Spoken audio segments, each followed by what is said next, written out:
Thank you to Carrie and to Leslie and to Chloe and to everybody here at this lovely museum. And I also want to thank you, the audience, for being here. I will begin by saying objects contain knowledge waiting to be discovered. Sometimes it takes many years of collected experience to prepare the foundation, to unlock the treasure trove of lessons within an object. And the object you see here to the right is a Våmhus brooch. This is the brooch my mother had, as I was well aware of growing up in her house. She also had a Swedish folkdräkt from Vamhus, and she would often wear it. But as I was telling Carrie this morning, she rarely talked about it. Where she got it, how it happened, we didn't know. So I'm learning all of these things. In general, this talk will be in 3 parts. The first will lay the foundational level about the art form and somewhat of my experience with it. And you will find out that the presentation is based on my lifelong acquaintance with the Swedish hair jewelry in general, and in specific, the last 4 years, which as I look back on it now, reflecting, I've learned so much, and I'm delighted to share it with you. So, 3 parts. What is hair work?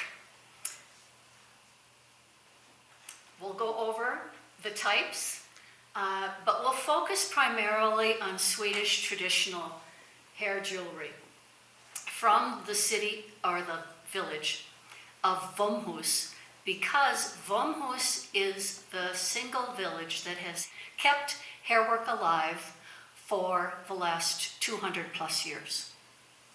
It's not that they were the only place that did hair work. Just want to be clear about that. But they've kept it alive that long. And we will also, I have for you some suggestions from the field, collecting advice from my students. And then we'll get into some hair work from the past 200 years as seen through images that depict what they wore and what they did. Finally, I'll tell you a little bit about my story and we'll end with a conclusion. I'm sure it will go by quickly. So let's take a moment now to look at this Våmhus brooch, and it will tell you a little bit about Swedish hair jewelry. Notice that the focus is on hair. It doesn't have any jewels, and it doesn't have any metal findings.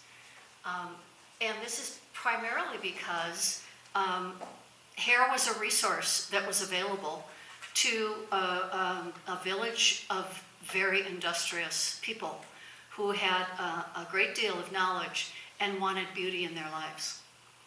So I made this Våmhus brooch, and it now resides at the North House Folk School on a wall in which the teachers have their art so that others can see what is done at the folk school. Okay, I'll tell my story in the conclusion, and then we'll do a little bit of summary. So let's first talk a little bit about the context in which hair work came about. I have been told it originated late 1770s, 1780s, somewhere around in there.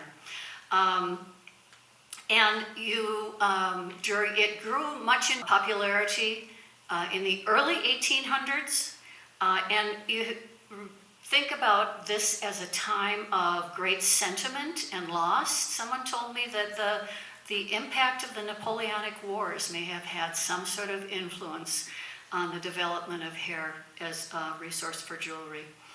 Hair work made of a loved one's hair was an enormous emotional investment.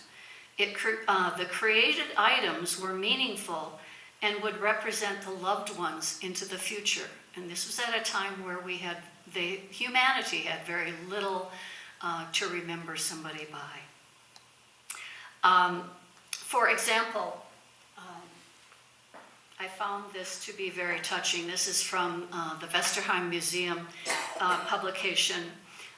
They have something called centerpieces, and a while ago they featured a watch chain. And this is the accompanying description. When Martius Ostrom left Lindås, Norway, in 1872, his mother gave him a lock of her hair as a memento. He farmed in Todd County, Minnesota, and had the hair made into a vest chain in the 1880s. So this vest chain, which you can't see it here, but I have some idea of what these look like down on the table, and you are welcome to take a look at that.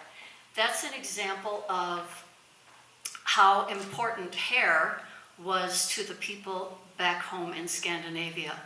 And I can only surmise that this was a very common practice. As a matter of fact, it's probably still a common practice now. Your mom may have kept some of your hair when you were little.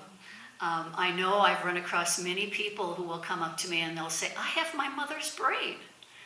Not knowing, well, why did that happen? Why did we do that? Hair is made, and it is a renewable resource. But keep in mind, we see it as a discarded resource. So when we look at hair and its value, we can sometimes find reflections of the meaning of hair work through literature. And in a book by Elizabeth Stone about crafts from the 1800s, she says, emotional messages are worth that which the mines of Golgotha could not produce. So the sentiment there is saying hairwork jewelry was more valuable than the diamonds of a very large diamond mine in India. I find that quite remarkable. So let's talk a little bit about the types of hairwork here. And here you see gimp work, palette work, and dissolved hairwork.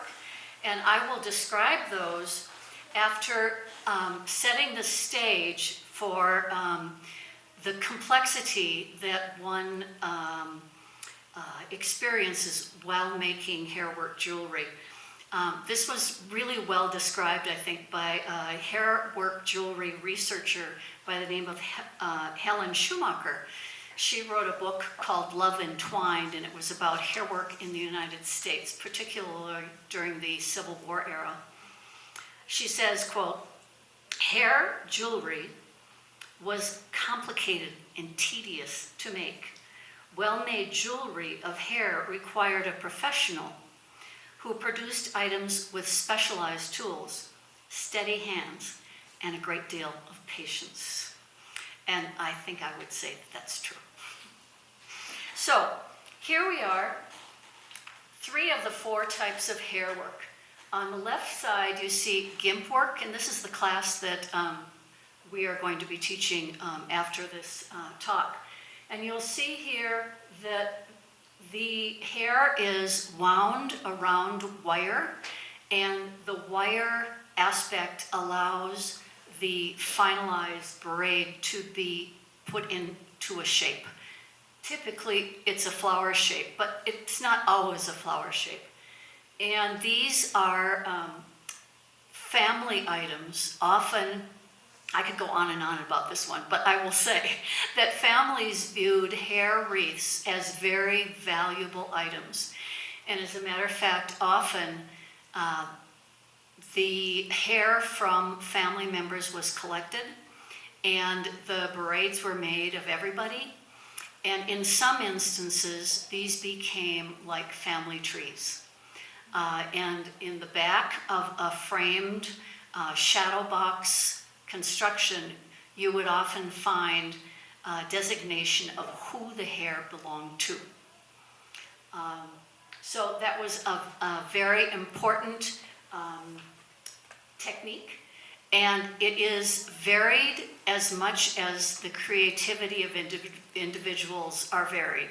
So while this is one piece, you see a variety of approaches in doing this work. So that's gimp work. Palette work up here, you'll see a fleur-de-lis in the middle of a brooch. This piece is quite small, could fit in the palm of your hand. But in this instance, the hair is lined up, line by line in parallel fashion, and a substance is applied to it, gum arabic probably, in a very thin layer.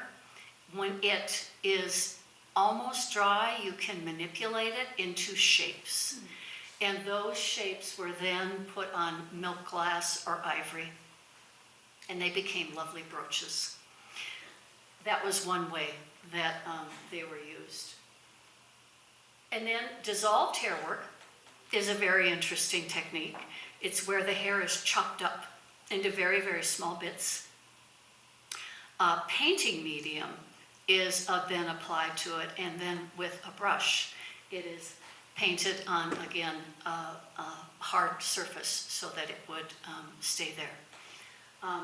I might want to say a little bit too, often when people hear of hair work, they think of memento mori, using hair to remember a deceased person. That does happen, yes, but I've been told that that's a small aspect of hair work as a practice in general. So those are the three techniques, and now we're going to move to the focus of this conversation, which is about Swedish traditional jewelry. And here you see on the left the distinctive feature of Swedish traditional jewelry with no gems, no metal findings, as opposed to what you see on the right, which are lovely objects with metal findings. So the ones on the left are done by Helen Martus, and she lives in Våmhus, and here again you see the Vamhus brooch on the right. And these are watch chains or watch fobs. You see some earrings down on the bottom here, and this bracelet that has a slider finding to it. And over here you see the evidence of once this type of jewelry became popular, jewelers thought it would be a good idea to make some findings and combine the two. So hair workers did work with jewelers to make these kinds of items you see here. I must also say that my students have informed me about what to say in this presentation. I asked them during the last class I taught at North House Folk School this past fall, if you were going to be giving some information to people about hair jewelry, what would you like to, what do you think ought to be spoken about? And I asked them in the evening, and by the morning they were ready to talk. And I will share with you only 3 items that they said. The first thing they said is, Karen, you have to deal with the yuck factor. And they said that when they tell their friends that they're going to a hairwork class, their friends would often say something like, disgusting, repugnant, creepy. And then they'd say, tell me more. So the hairwork itself has this interesting tension that happens between what, I've never heard that, and then it's creepy, but then this is very interesting. I want to hear a little bit more. Another question people often ask is, where do you get the hair? And I will say it usually comes from a variety of sources. Thankfully, when I went to Sweden to study with Joanna Svensson, she provided me with hair. She said, Karen, you're going to need to practice when you get home. So here's some hair to begin with. And then once people found out what I was doing, they would often search for hair. Sometimes it's found in garage sales or estate sales or those kinds of things, so I have sometimes been a recipient of that. Sometimes people will say, I'm getting my hair cut, do you want it? And of course I say yes, because I really do want the resource so that I can share it with students. It makes a big difference to use the authentic item in your work. Sometimes in regard to the hair itself, they ask, well, but what about the texture? Can it be curly? And the answer is yes. If you notice over here on the hair table, there are weights that hold the hair to the top of the table. And those weights pull the curl out. So that can be used. And then finally they ask, how long does it take to make something? And the flippant answer would be as long as it takes. But the real answer is, I really don't pay attention to how long it takes. But I will tell you, and this gets to the how of how to make hair jewelry, is that there are, like with any art form, there are a number of processes. The first is, you're making something for someone, you have to find out how big their wrist is, or what do they want? And then it's the design process. Then you move into counting the hairs, and I know that sounds daunting, and it was daunting to begin with, but I'm finding it quite easy to do right now.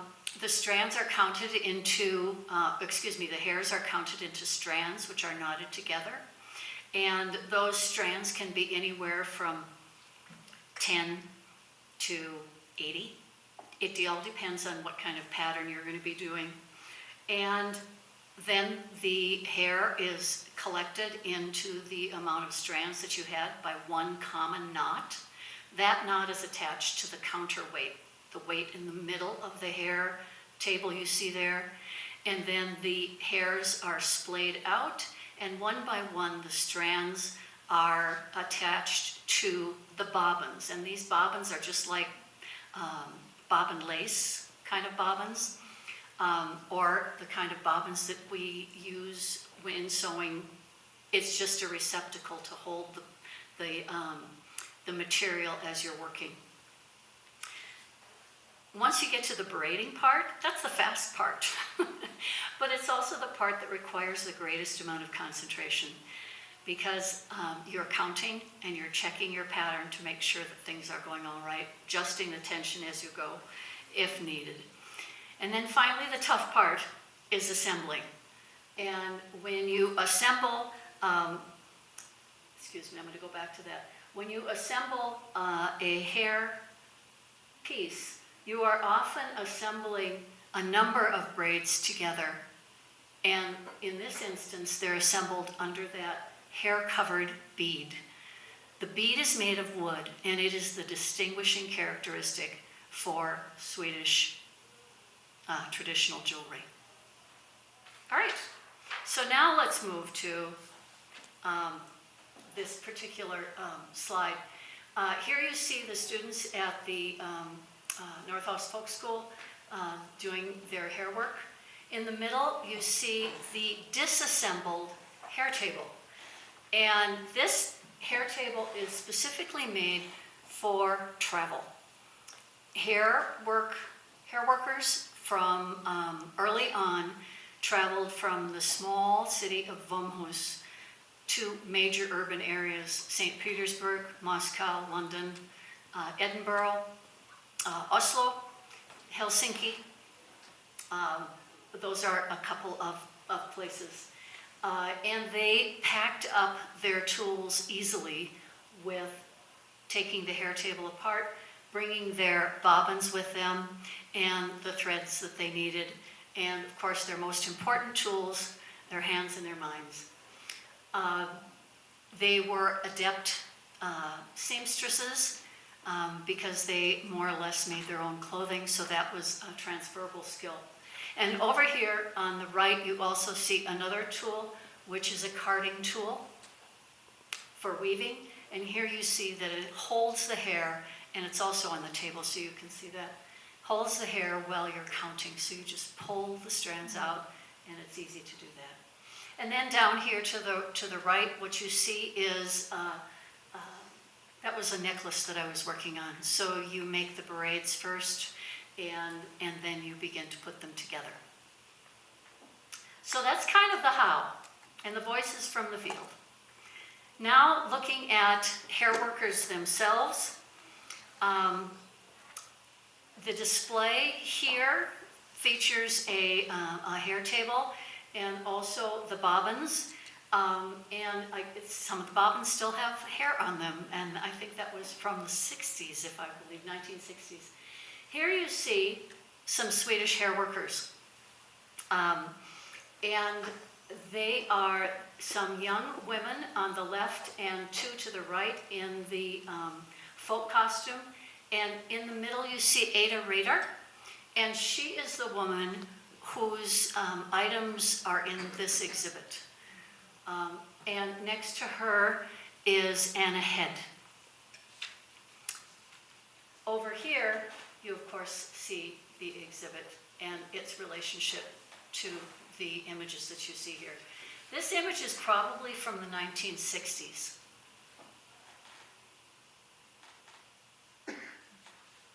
So let's talk a little bit about where Våmhus is. First, here's a little picture of it. It's a village of about 800 people. And over the COVID time, Dalarna did an inventory or did a survey of the people who live there, and they wondered which of the things that happen in Dalarna would belong to the 7 wonders, and hairwork was one of them. And here you see that the arrow, and just under the word Norway, that's Dalarna. And Våmhus is just north of Lake Siljan on a little lake called Orsha, and to its north. So that's a little bit about where Våmhus is in Scandinavia. And here is the map that is featured at Våmhus's Open Air Museum. You'll see some lines going from country to country. The purpose of this map is to show where the hair workers went. And it must be known that the people of Dalarna were well experienced with peddling and going from place to place. So having a hair worker go from Våmhus to a large urban area was not an uncommon thing. So let's look a little bit about 200 years of hair work. And here you see that it goes from the 1700s all the way down to the present. In 1700, due to economic hardship and wig wearing going out of fashion, the villagers of Våmhus parlayed their skills to make 2 cottage industries, one of which was directly related to these skills, hairwork, and the other, which was a companion cottage industry, was basket making. And you see the baskets that are made in Våmhus on display here. In the early 1800s, as experienced peddlers, hair workers traveled to the large urban areas, as I previously stated, and the artisans, these artisans were well known for their honesty, integrity, and resourcefulness. It has been said that many of them wore their folk costumes when in the early times to designate that they were from Våmhus, because at the time there were some unscrupulous hair workers. In other words, a hair worker would come to town, commissions were given, and the person who gave this dear material to the artisan expected that same material back. And in some instances that did not happen. But it was not true with the Våmhus hair workers. They had great integrity. In the early to mid 1800s, tutorials started to be written. The first one was in 1833, and it was in Stockholm. A young 17-year-old man named Pierre Holdberg publish a book on hairwork patterns. This started perhaps a craze of learning how to do hairwork on your own. In 1864, in London, a pattern jewelry catalog was created. Now here you see the melding of jewelers and hairworkers, and the form increased in its popularity. And in 1875, in New York, the Mark Campbell created the book, The Art of Hair Braiding, and that one is, I think, right here on the floor here. So you're welcome to look at those. They are very interesting. They made a big difference in what happened with hairwork. It became a very popular parlor pastime, and patterns were featured in catalogs and also in magazines of the day. So wives would make hairwork for their husbands, and as you can see what's happening here, hairworkers have less and less influence there. So as hairwork died out, about the same time that the world was making a shift from agrarian to industrialization, and during the Romantic era in Scandinavia, they codified the handwork traditions that were worthy of keeping. And at that point, the hairworkers of Våmhus were the tradition bearers for hairwork jewelry, and they have kept that alive. So in the 1900s, the first half of the century, they kept it going. There were many people who came to Vamhus to study the culture and also the artisans. And so some hairwork research was done, and the people of Vamhus continued to do the art form. In the 50s and 60s, the hairworkers saw that there needed to be some energy brought back in to the tradition itself. This was the time that Cooperthwaite came to Våmhus to gather the collection that you have here. It was also a time where a woman by the name of Edith Understead started to interview people in Våmhus about the experience that their relatives had being itinerant hairworkers from Våmhus. And she wrote 2 books, Journey to England and Journey with Grandmother. And these were important resources for young people moving forward, because these books were written for young people to carry on the tradition. And in the 1990s, there was another revitalization with the formation of the Hairworkers Society. And that continues on to today. And when I was in Sweden, I attended one of their meetings and met wonderful people. So as you can see, Våmhus has been dedicated to making hairwork a vital part of Swedish culture, specifically as related to Dalarna. And here you see the folk direct with the identifier of the Vamhus brooch. So now let's look at hairworkers in general. The woman over here, her name is Tisk Margit. And if you noticed, over her lace collar are 2 long lines. That is a long watch chain, much like you see pictured in number 2. It's a watch chain that many women would have worn and put their watch in their pocket. In the middle, you see a sampler of perhaps what a hairworker would bring along with her, so that people could pick out a pattern that they'd like for their work. Picture number 3, you see the same woman, Tisk Margit, to the right, and in the middle is her daughter, Karen. And to the left is Karen's cousin, Tisk Margit's niece. I have been told that the jackets that the Tisk and her daughter Karen are wearing are from Russia. And it was not uncommon for hair workers to purchase items in the locations that they were practicing their hair jewelry.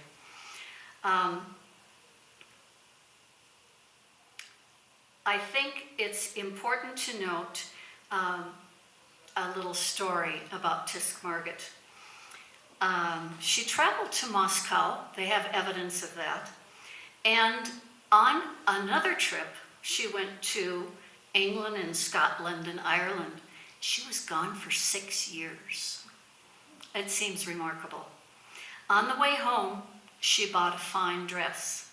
She sold it in Gothenburg and bought a horse and cart filled with supplies, and then drove the roughly 100 miles to Våmhus.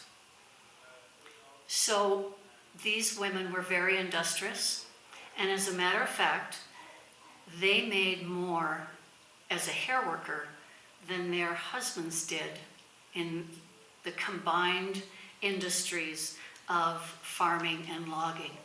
So the work that they did made a big difference to the community. They brought home their earnings and they invested it in the community and in their farm, which is no small matter. Here, in this particular picture, Tisk and her 2 apprentices are in St. Petersburg, Russia. And then, item number 4. Here you see a hair worker getting ready to leave Våmhus. And baskets will be sold, and they carry their small amount of tools with them. So they are the sole seller of these items. Also notice the jacket that this woman is wearing. It's a sheepskin jacket, much like the one found in the exhibit. Well, hair workers who were apprentices grow up. One of the things that I have found about Tisk Margit, the one that you saw on the left over there in the previous slide, was that there are 2 accounts talking about where she learned how to do hair work. One says she learned it in Stockholm, and another one said she learned it from her mother. And her mother was one of the original first wave of hair workers. So it's very interesting. You'll be able to see the full arc of hair work, which really started in the 1700s. Now on, here's Karen and Mart again, or Mate again. And this is the only picture that I've seen about hair work that actually represents the tools and the items that are made. You'll see on the table are a number of hair work items, and you see the hair table itself. And if you notice the bobbins, you see that they're wooden. Now they have to be of a specific weight. They could have perhaps poured lead and put them inside the bobbins to make them be a little heftier. And in the exhibit here in the museum, you see lead weights. And the bobbins here that my husband makes are lead weights as well, but they're covered with plasticine. So we're marching on. This is probably, as a matter of fact, I think this particular picture is from 1880. And this is the time at which hair work is growing as a popularity in homes. And then you see, this is Karen and her family. She's married, she lives on a farm. Chances are she's not doing hair work anymore because she is busy, and hair work has probably become less and less popular. You see her family. To the right is Anna. To the middle is Carl. This is Olaf, and this is Anders, and her husband is Het Andersen. Going on, Anna grows up. Anna's the third from the left here, and here is a typical Dalarna picture out in nature with the folkdräkt. And here you see Anna with her hairwork friends in Stockholm, and they're wearing the shirtwaist dress of the time, and notice that the hairstyles have changed. And here again, you see the image of Anna with Ada Rader and the hairworkers of 1960s. So this particular picture shows Anna when she's probably 86 or so. And here is Våmhus of the day. This is the Våmhus Gammelgard. As you know, that there are many open-air museums in Sweden, and they were encouraged by many of the museums that were started in Stockholm. Here they are midsummer, and the kids are dancing. And here you see the hairworkers working in the building that has all of the archival hairwork that they have in their archive. The Vamhus crest over here on the bottom is a caricature of weaving. And here you see a boy making hair jewelry or a braid during the summertime when this open-air museum is open and many of the guests come to visit. And in the middle, you see people making baskets. And finally, here's a suitcase full of hairwork that perhaps a hairworker would show their abilities to. And here you see me. So we've gone through the history of hair jewelry, and now we're at the point where I am in Vamhus and I'm going to learn hair jewelry. But before I get there, I just want to briefly state that the woman that I introduced you, all of the women that I introduced you, are relatives. Tisk Margit was my great-great-grandmother, Karen is my great-grandmother, and Anna is my great-aunt. I first met Aunt Anna when she came to visit us in Bemidji, Minnesota. I was perhaps in junior high. And she brought along a book, Enid Uttersted's book, Journey to England. I didn't find out why she brought that book until I started to do research while I was applying for the American Scandinavian Foundation Fellowship. I found a little letter from my aunt, Peggy, who lived in California at the time. She wrote to the family saying, Aunt Anna's coming to visit and she's bringing a book about hairwork in hope that somebody will learn how to become a hairworker. Well, the sad story is that Aunt Anna brought that book to 5 families and nobody read the book. I didn't read it until early 2000s when my mother was moving from one place to another and we were going through her books. And I said, I'll take that one, I'll read that one. So that was in the back of my mind when this opportunity to study came about. And then I have to be honest with you, when I applied for the fellowship, I was a little worried because of the yuck factor. And in fact, when I told people that I was going to do this, I did get pushback. It's like, really? That's really ugly. And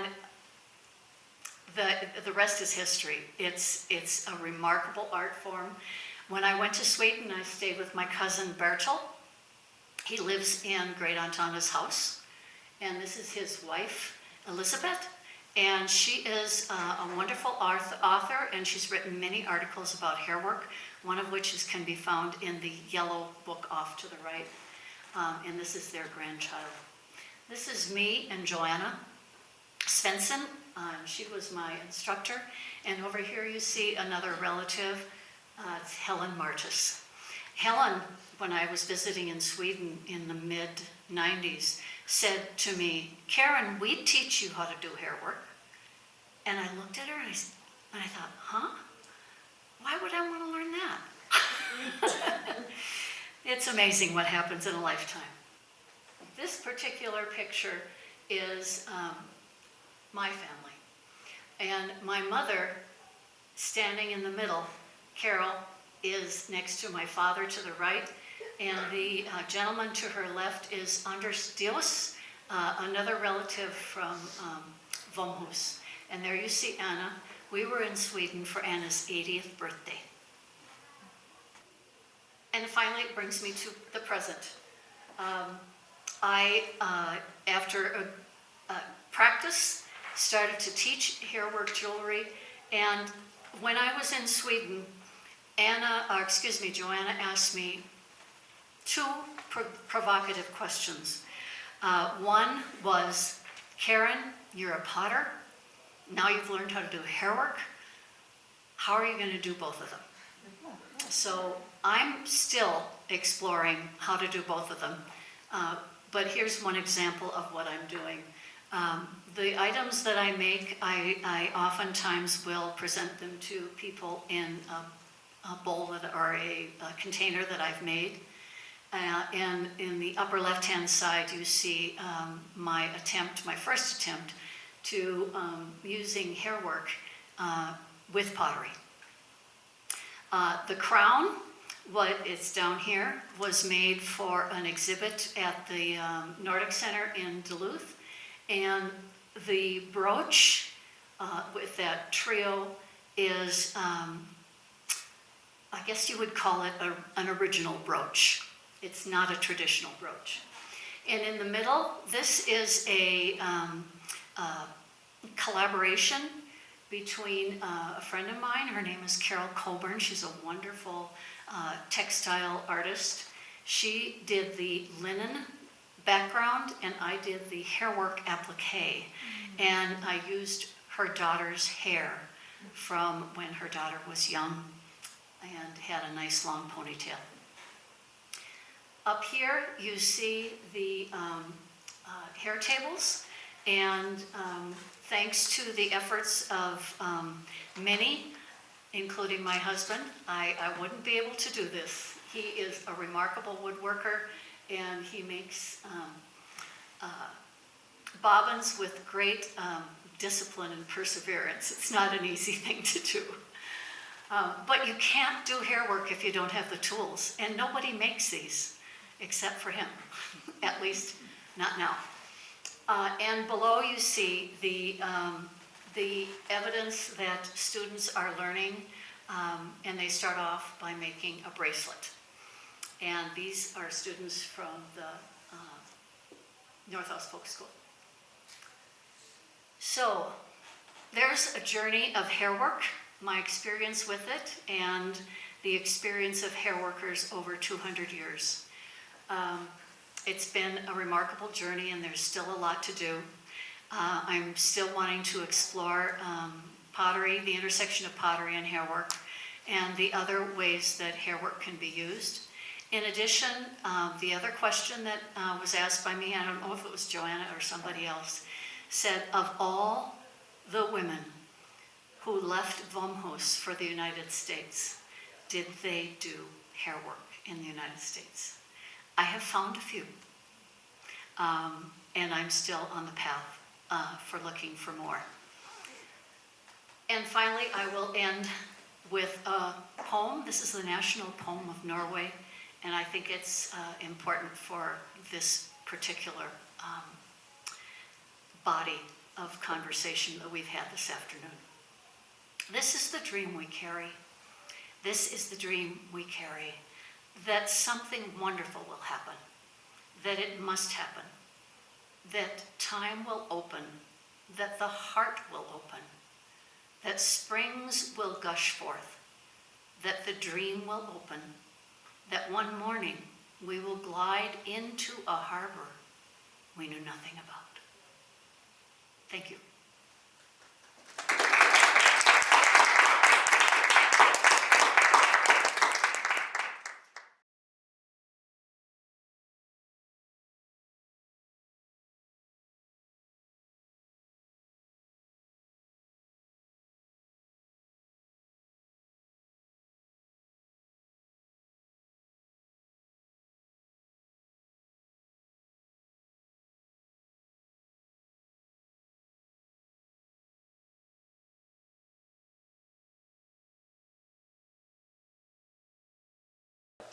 All right, hello everyone. My name is Carrie Hertz. I'm the curator of textiles and dress here at the Museum of International Folk Art, and it's my pleasure to welcome you to this presentation held in conjunction with Dressing with Purpose, Belonging and Resistance in Scandinavia, our exhibition that will be on view until February 19th of 2023. And we are pleased today to be able to introduce you to Keenan for her talk, Woven, Traditional Swedish Hair Jewelry. As a child, Karen was interested in her mother's hair brooch from Våmhus, Sweden. Years later, with many needlework projects under her belt, Karen read about the tradition of Swedish women entrepreneurs in the 1800s who traveled from their homes in Sweden to major European urban areas to make hair jewelry for others. At the time, Karen was unaware of where this growing curiosity in hairwork would lead. Then, in 2018, supported by a reviving folk arts in the Midwest fellowship through the American Scandinavian Foundation, Karen traveled to Vamhus, home of her ancestors. There she learned how to make table-made hair jewelry from Joanna Svensson, a master hairworker. In October 2019, the Nordic Center in Duluth, Minnesota, featured a hair jewelry exhibition curated by Karen. She began teaching hair jewelry making, first at the Nordic Center and then at North House Folk School in Grand Marais, Minnesota. Karen continues to offer classes at North House and is working with curators at the American Swedish Institute in Minneapolis, Minnesota, in preparation for teaching a bracelet course there in January 2023. Still fascinated with traditional and contemporary hairwork, Karen appreciates her husband John's support by making hairwork tables and weights and is eager to share what